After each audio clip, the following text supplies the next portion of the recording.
नमस्कार दोस्तों, आप सभी का उत्कर्ष के डिजिटल प्लेटफॉर्म पर आप सभी का खूब खूब स्वागत, खूब खूब अभिनंदन दोस्तों। और बहुत ज़बरदस्त, बहुत शानदार और इतनी बढ़िया केमिकल इक्वेशंस को याद करने की ट्रिक दोस्तों कि एक समीकरण के कितने फ़ायदे हो सकते हैं और उसको कहाँ कहाँ यूटिलाइज किया जा सकता है, जो विद्यार्थियों के लिए सबसे डिफ़िकल्ट टास्क माना जाता है। थ्योरी पढ़ना आसान है, पर केमिकल इक्वेशन, रासायनिक समीकरणों को याद करना सबसे डिफिकल्ट माना जाता है, सबसे चैलेंजिंग माना जाता है। उस चैलेंजिंग प्रॉब्लम को सॉल्व करने के लिए दोस्तों बहुत शानदार तरीका जो है वो मैं लेकर आया हूँ, जिसके अंदर हम क्या देखेंगे कि रासायनिक समीकरण को हम कैसे याद कर सकते हैं, कहाँ कहाँ उसका यूज़ कर सकते हैं। तो दोस्तों मैं ऐसे ऐसे 3-4 जगहें आपको बताऊंगा जहाँ जहाँ से आपके मेजर क्वेश्चंस बन सकते हैं, जहाँ जहाँ से आप याद कर सकते हैं।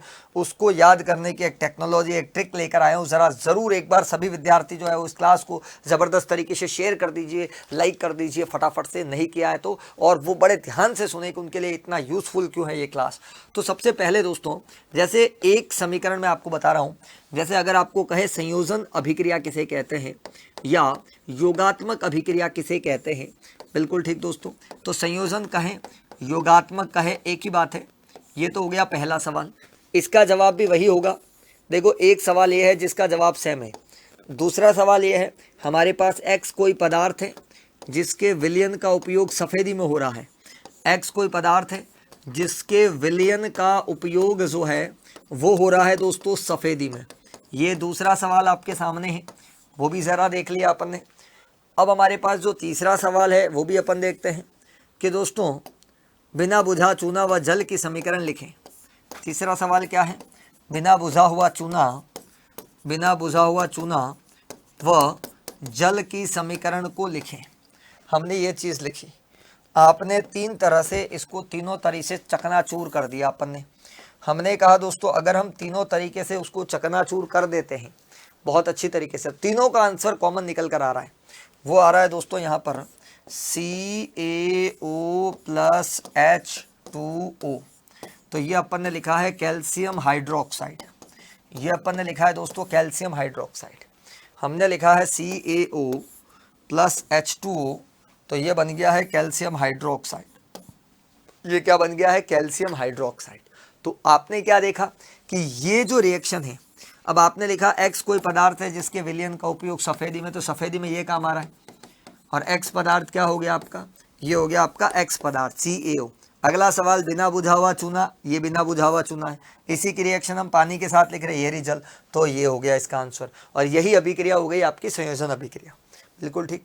दूसरा जो सवाल है यहाँ पर जो निकल के आ रहा है वो आपको याद करवा देता हूँ मैं। जैसे फॉर एग्जांपल आपसे पूछा कि श्याम श्वेत फोटोग्राफी में किसका उपयोग होता है, श्याम श्वेत फोटोग्राफी में किसका उपयोग होता है, एक सवाल ये आ गया। अब दोस्तों ये श्याम श्वेत फोटोग्राफी, या इसी के साथ अगर ये ना पूछ के अगर पूछ लिया जाए वियोजन अभिक्रिया को समझाओ, तो भी इसका आंसर सेम ही रहेगा, क्योंकि इसमें भी टूटना हो रहा है उसमें भी टूटना हो रहा है। तीसरा हमने लिखा सूर्य के प्रकाश की कहानी, कि सूर्य के प्रकाश से किसी यौगिक के टूटने का क्रम बताओ। तो हमने लिखा दोस्तों इसका एक ही उत्तर है, वो है AgBr। सूर्य का प्रकाश अपन ने दिया, और ये AgBr जो है ना, इसी AgBr का उपयोग जो है, इसी सिल्वर ब्रोमाइड का जो उपयोग है वो होता है दोस्तों श्याम श्वेत फोटोग्राफी में। तो हमने लिखा 2Ag plus Br2, 2Ag plus Br2, 2Ag plus Br2। तो आपने AgBr को ब्रेक कर दिया, बिल्कुल ठीक। ऐसे ही एक उदाहरण यहाँ से याद कर लीजिए कि भाई तापीय वियोजन अभिक्रिया को समझाओ, किसे कहते हैं, ऊष्मा के कारण किसी यौगिक का टूटना, किसी यौगिक का ऊष्मा के कारण टूट जाना, उसे हम कहते हैं तापीय वियोजन अभिक्रिया। ये हो गई पहली कहानी। थर्मल डिकम्पोजिशन रिएक्शन क्या होती है वो भी हमने पढ़ा, बिल्कुल ठीक। अब जैसे इसका उदाहरण, या एक और सवाल इसी के साथ, देखो सबका आंसर कॉमन है, लेड नाइट्रेट को गर्म करने का सवाल पूछ लिया। या तीसरा सवाल ये हो गया कि इस इक्वेशन को बैलेंस करो, ये भी सवाल आता है कि इस इक्वेशन को बैलेंस करो। तो आपने लिखा PbO NO2 और O2, ये लिखा इसको बैलेंस करो, इसको संतुलित करो। और या फिर लेड नाइट्रेट को गर्म करने पर कौन सी गैस निकलती है, मतलब तमाम ऐसे सवाल जो सब इसी टॉपिक से लिंक कर रहे हैं, मतलब सभी का सॉल्यूशन जो है वो एक ही है, और वो है वो ये इक्वेशन। दोस्तों इक्वेशन बहुत इंपॉर्टेंट है, कौन सी गैस निकलती है। तो अगर आप एक इक्वेशन याद करते हो तो ये तमाम प्रश्न क्लियर हो जाएंगे। तापीय वियोजन अभिक्रिया, लेड नाइट्रेट को गर्म करने की समीकरण लिखे है, इस समीकरण को संतुलित करें या लेड नाइट्रेट को गर्म करने पर कौन सी गैस प्राप्त होती है। तो अगर हमारे को एक इक्वेशन अगर याद है ये, तो मैं समझ सकता हूँ कि आपके तमाम रास्ते खुल जाएंगे, आपके तमाम रास्ते खुल जाएंगे। जैसे आपने इसको याद कर लिया, आपने इसको गर्म किया, तो हमारे पास आया PbO, हमारे पास आया NO2 और हमारे पास आया O2, ये रिएक्शन आ गई। अब दोस्तों यहाँ लिखा दो, यहाँ भी लिखा दो, और यहाँ पर लिख दिया 4, ये इक्वेशन हो गई बैलेंस। इस तरह से हमने इस समीकरण को संतुलित कर दिया और आपने NO2 और O2 गैस निकलते हुए को भी देख लिया।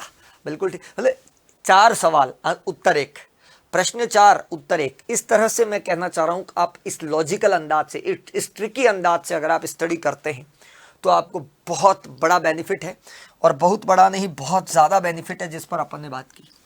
दूसरा हमने कहा विस्थापन अभिक्रिया किसे कहते हैं। दोस्तों विस्थापन अभिक्रिया किसे कहते हैं, पहला सवाल।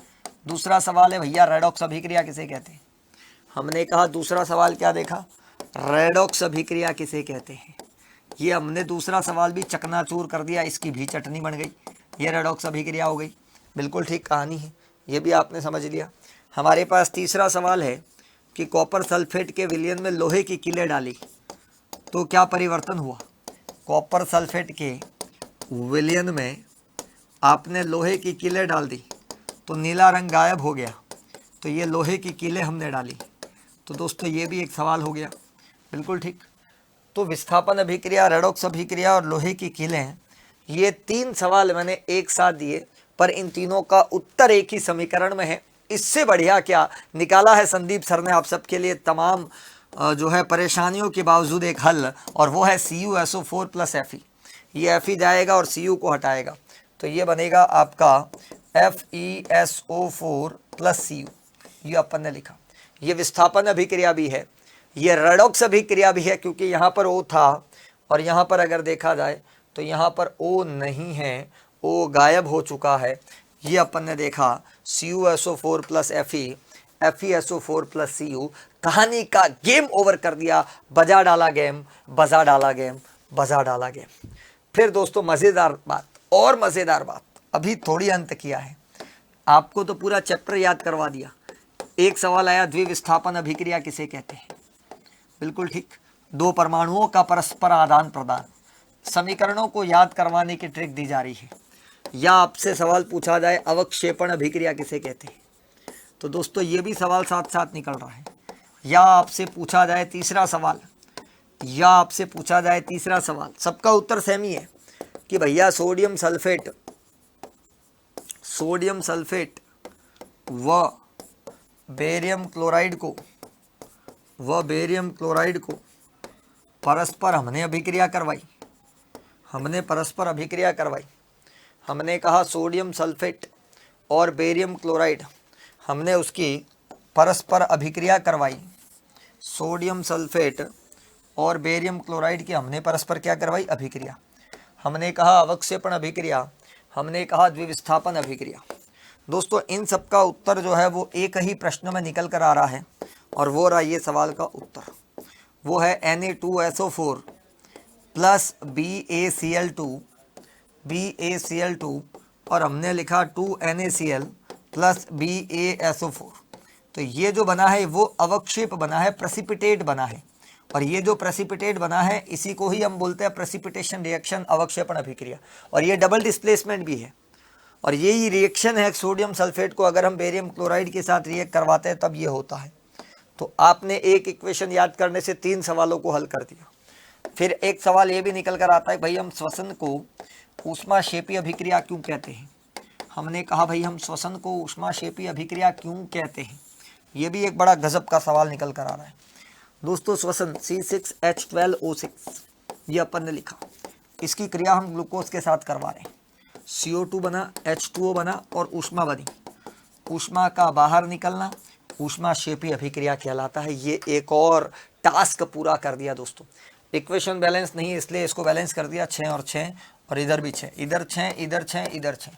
तो ऐसा भी हो सकता है यहाँ पर x पूछ लिया, यहाँ पर y पूछ लिया और यहाँ पर z पूछ लिया। x y z की वैल्यू पूछी जा सकती है।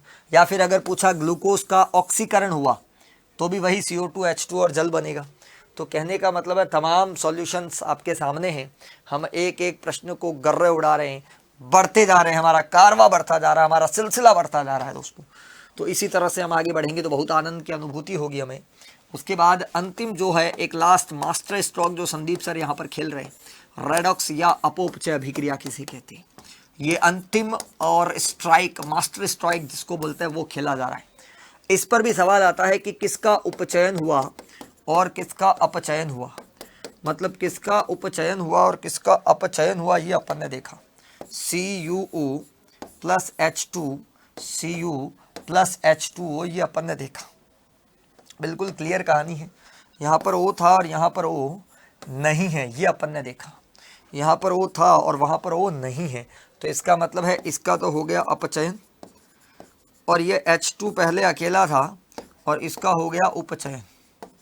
ये कहानी खत्म हो गई, यहाँ पर ये कहानी खत्म हो गई दोस्तों। बिल्कुल क्लियर कहानी है, एवरीथिंग इज क्लियर, बिल्कुल क्लियर, सुपड़ा साफ चटनी बन गई यहाँ पर। बड़ा मजा आया आपको, क्योंकि आपने एक एक समीकरण मात्र 10 मिनट में सारे समीकरण याद कर लिए, एक एक समीकरण आपको याद हो चुका है। तो मैं उम्मीद करता हूँ इसी तरह से आपको और भी आगे बहुत सारी जादुई ट्रिक्स मिलने वाली है कि इस पूरे चैप्टर को 5 इक्वेशन में तोड़ दिया, और 5 इक्वेशन याद कर लो, पूरा चैप्टर साफ।